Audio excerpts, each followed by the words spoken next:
Bonjour, bienvenue dans ce point hebdo de Claude Lefrançois, Papy Claude, et point hebdo dans lequel, je vous l'ai dit il y a quelques semaines, j'ai décidé d'être optimiste et de regarder autour de moi ce qui m'incite à rester dans l'optimisme, à me comporter en optimiste.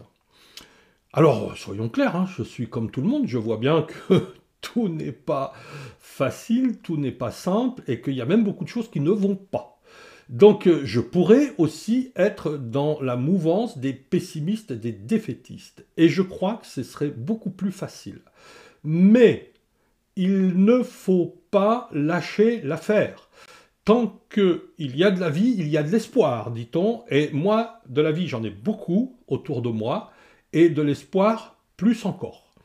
Alors, qu'ai-je vu, lu ou entendu cette semaine qui me pousse à demeurer optimiste? En tout premier lieu, Philippe Biwix, comme vous le savez, qui a préfacé mon dernier ouvrage, Les clés du confort thermique écologique, qui est vraiment notre meilleur connaisseur de ce qui relève de la disponibilité des ressources, et pas que ressources en termes d'énergie, hein, les matériaux, les métaux, les matériaux divers, etc. Donc, a été interviewé à deux occasions et je vous ai mis les liens de ces deux interviews. Il y en a une qui est de quelques minutes, l'autre qui est beaucoup plus longue, et dans lesquelles les interviews, il nous explique pourquoi on ne prend pas toutes les décisions que l'on devrait prendre, et pourquoi, par contre, il faudrait les prendre, et comment il faudrait s'y prendre pour les prendre. Alors, quand on a fait un point, qu'on sait pourquoi enfin, qu'on sait ce qu'il faudrait faire, qu'on sait pourquoi il faudrait le faire, et qu'on sait comment il faudrait le faire, eh bien, c'est assez facile, et donc on peut avancer. Donc, c'est toujours très instructif et très intéressant d'entendre Philippe Biwix. Je vous encourage à écouter ces deux interviews. J'ai aussi lu comme tout un chacun, hein, et entendu aux infos, que le DPE nouvelle mouture est suspendu. Et ça me réjouit. Pourquoi ça me réjouit? Pas en tant que ce soit suspendu pour être suspendu, ça, voilà, disposer d'un outil, ce serait plutôt bien. Mais c'est la prise de conscience que cet outil ne fonctionne pas. Et pourquoi ne fonctionne-t-il pas? Parce qu'on essaie de mettre en équation des choses qui ne peuvent pas l'être, qui sont extrêmement complexes, qui sont très variables d'un bâtiment à un autre, d'une attente de certains occupants et de l'attente de certains autres, etc., etc. Et à titre d'exemple, eh bien, une maison à laquelle j'ai participé en Haute-Savoie, qui consomme entre 3,5 et 12 kWh par mètre carré habitable par année, selon l'hiver que l'on vit, hein, soyons clairs. Et donc, pour ceux qui ne le sauraient pas, c'est une performance de très haut niveau, hein. Et ceci, c'est 3 à 12 kWh de consommation au mètre carré à l'année. C'est pour le chauffage, la production d'eau chaude et le renouvellement d'air. Donc, pour vous dire, pour ceux qui connaissent, à quel point c'est de haut niveau. Eh bien, elle n'aurait pas bénéficié, cette maison, d'un classement A dans le nouveau DPE, pour une raison simple, et je n'ai pas cherché plus loin que celle-là, hein, mais il y en a au moins une, c'est que sa fenêtre de WC, qui est une 60 cm par 75 cm, c'est pas très grand, hein, qui est une menuiserie technique OptiWim, triple vitrage, donc de très haut niveau, eh bien, ne bénéficie pas d'un volet. Il n'y a pas de volet sur cette menuiserie, et pas de volet sur une des menuiseries, c'est rédhibitoire, vous ne pouvez pas être classé A. C'est totalement ridicule, hein, totalement ridicule. Et donc, ben voilà, il y a une prise de conscience que ça ne peut pas être aussi simple que ça, et que à un moment donné, il va falloir qu'on revienne vers plus de pertinence, plus de discernement, hein, dans tout ce qui nous est imposé. Et donc, chaque fois que les autorités prennent conscience de leurs limites, eh bien, on avance, hein. Comme disaient les Shadocks, plus on rate, plus on s'approche du moment où on va réussir. Donc dépêchons-nous de rater. Hein. Donc ouais, je crois que là, on fait tout ce qu'il faut. On va vite pour se rater, donc on ira vite pour corriger. C'est bien, c'est bien, c'est un bon mouvement. Ça, c'est la deuxième raison d'être optimiste. La troisième, vous savez, on a un groupe d'habitologues, d'élèves habitologues en cheminement hein, au sein de Soigner l'habitat, donc ce que j'ai initié avec mon collègue Geoffrey, et maintenant nous sommes 8, peut-être même 9, je ne compte plus, à être dans l'organisation, la gestion, le suivi de cette formation. On a une cinquantaine d'élèves en marche, et on a fait une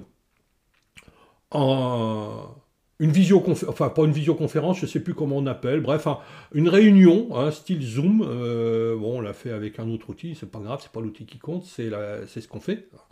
Et donc, on s'est réunis, et on était 20, 25, et franchement, ce qui sort de ce groupe, c'est que vraiment, vraiment, vraiment, il y a un groupe là qui est en train de naître et que nous allons contribuer, nous allons apporter notre part à la construction de ce nouveau paradigme qui va forcément voir le jour.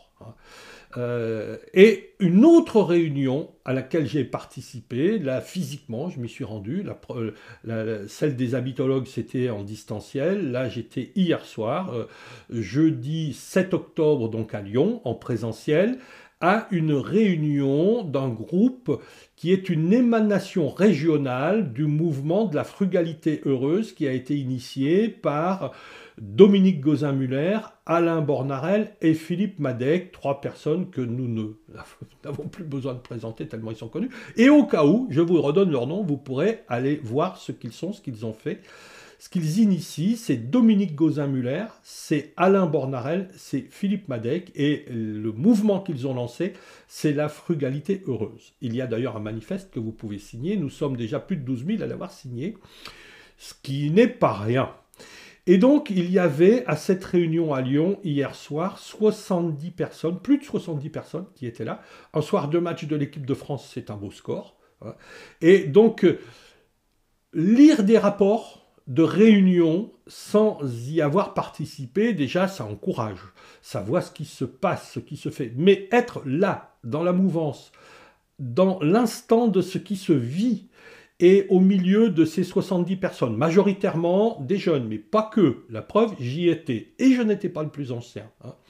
Beaucoup étaient architectes, je pense que c'était vraiment l'immense majorité, donc architectes indépendants, salariés dans un grand groupe, avec chacun des projets différents, etc.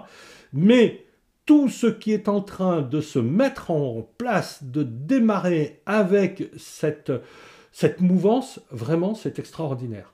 Et je vous invite, pour ceux qui n'y auraient pas encore lu quoi que ce soit sur cette frugalité heureuse, de lire le manifeste, et mieux que le lire, le signer. Petite et dernière info des raisons de mon optimisme. Ceux qui me suivent le savent, nous avons avec Soigner l'habitat initié le lancement d'une nouvelle session de formation Habitologue Pro. Nous espérions d'avoir des inscrits et nous avons plus que dépassé nos objectifs à ce jour. Et donc ces objectifs, les inscriptions sont possibles jusqu'à lundi soir, nous avons maintenu. Et face à ce succès, nous avons étendu la possibilité à quelques autres de s'inscrire encore. Et donc, je constate avec ces inscriptions, avec le nombre de participants à un webinaire questions-réponses que nous avons tenu mercredi, que là aussi, il y a un mouvement de fond qui est en train de voir le jour. Et vraiment, vraiment, je suis très heureux d'avoir, avec mon collègue et ami Geoffrey, gouverneur, initié cette formation qui va, et c'est certain, on le sent de plus en plus, on le voit de plus en plus, on le constate de plus en plus, va vraiment, vraiment, je vous l'ai déjà dit, mais participer à toute cette orientation visant à nous emmener vers un nouveau paradigme en ce qui concerne le bâtiment dans sa globalité. Voilà les différents points que je souhaitais voir avec vous, ce dont je souhaitais vous faire part, pour vous dire pourquoi je suis optimiste et pourquoi nous avons toutes les raisons de l'être. Alors bon, il se trouvera des gens pour dire «Oh, tu rêves», etc. C'est pas grave, le rêve, ça fait vivre. Et tant qu'il y a de la vie, il y a de l'espoir. Je vous souhaite une bonne semaine. À la semaine prochaine.